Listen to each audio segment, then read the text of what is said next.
Nakablock ka ba sa lahat ng social media ng inyong target? Hanggang ngayon hindi ka pa rin kinakausap.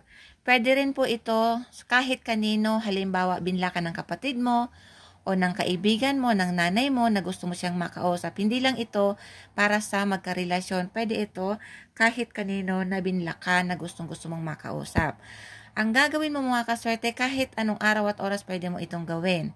Tuwing maaalala mo ang target mo, yung bang miss na miss mo na siya na gustong gusto mo siyang makausap kasi may pag-uusapan kayo, ang gustong gusto mo nang magkabati kayong dalawa.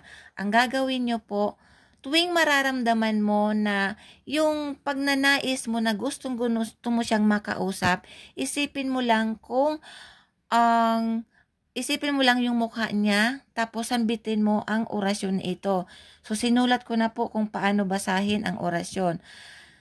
Sasambitin mo lamang po yan pagkatapos ng 3 times pag nasambit mo na, tapos isunod mong isipin yung kagustuhan mo na i-unblock ka na niya, yung bang i-unblock mo na ako, ganito, ganyan. Kayo na pong bahala ang magdugtong.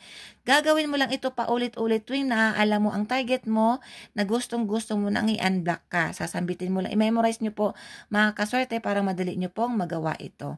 Maraming salamat, mag-ingat ang lahat.